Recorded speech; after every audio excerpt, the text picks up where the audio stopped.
All right, here's an update on the Divco project. We've gotten the back all welded up, the floor. All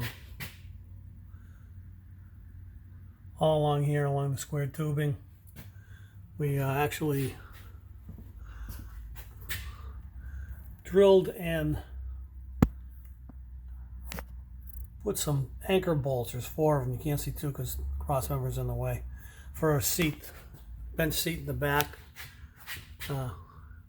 Back has all been stitched in, all reinforced with some nice heavy metal, so nothing's going anywhere. We've built the inside where the front seats will go. These are the brackets up top here and here. A couple of bolts that are welded in place, a stud sticking out of the top. We've got a hole here already cut for a battery box that'll be boxed in, just like we did over here. We've got a box over here. That box holds the compressor that runs the air seats and the air horns for it. As you can see, it's all reinforced, same thing. Up top has all been welded and stitched in place. Everything up front, cowl panel, here's the front piece of it. I'll lower the vehicle down.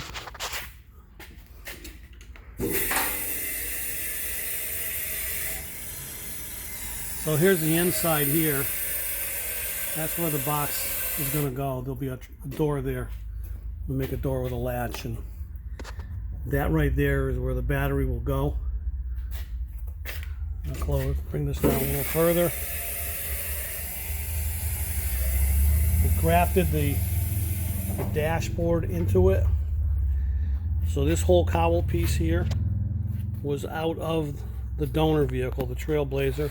We boxed this all in. This is all welded, stitched in. What we'll do is we'll come in here and we'll use a 2-part seam sealer to clean that up nice, make sure we don't have any leaks. We actually have seats in it now. We put a hinge on the passenger side so that this will now flip forward, which will allow people to get in and out of the back. The dashboard it's somewhat in. I mean, it's in completely, but we just tucked it back in there so that we could size up everything for the console. The shifters here and the emergency brake latch, well, lever I should say.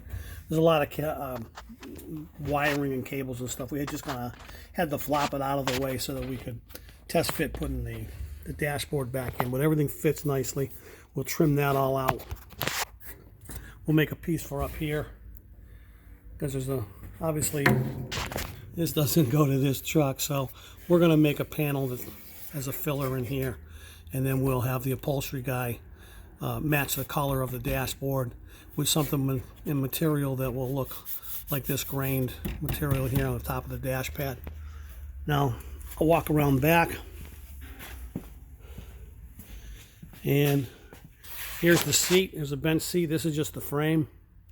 It's all bolted in. It's removable.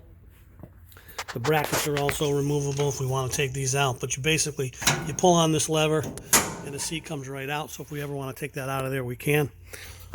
Floor in the back is all welded up now, all stitched in place. What we'll do is we'll use some 2-part seam sealer to clean this all up. We'll seam all along here. Got a few tacks to put in here. Run a bead of caulking in here. This will all be boxed in. You won't see any of that. Floor is all done all the way around. Came out nice. We just got to cut a hole in the floor piece over there. That's where the fuel's going to come in, the fuel filler. We'll box that all in nice and neat too, so you don't see anything. So we're thrilled with the way it's coming out. A lot of progress made. Like I said, it's a little dark. You can't see a lot of it in here, but the floor is all welded in place, all nice and solid. And we're moving right along. It's amazing how nice it's come out. And here's a little bit more of the floor. So there's the compressor. Like I said, a lot of wires are just sitting here right now. But there's a compressor unit. We'll put a door on this with a piano hinge. That can be tucked away so you can't see it. That runs, like I said, the seats and the air horns. We'll have to find a spot for the air horns underneath the hood somewhere.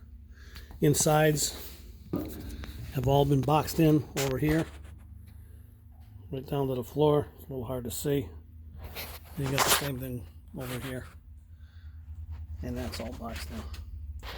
So, couldn't be more thrilled with the way it's coming out. It's really starting to take shape. A lot of hard work, a lot of man hours. I think we're at around 650 hours right now. And we'll have to get that thing plucked back out of there. Put all new parts on it. New intake manifold, gasket, new knock sensors, alternator, pulleys, idlers, plugs, wires, all that, coil packs. Everything will be new. It'll be a brand new fresh motor once it goes in there. We'll pop that out. We'll take all the suspension off of it, send the frame out, have it powder coated. So the Divco is coming alive and it's looking good. Let us know what you think.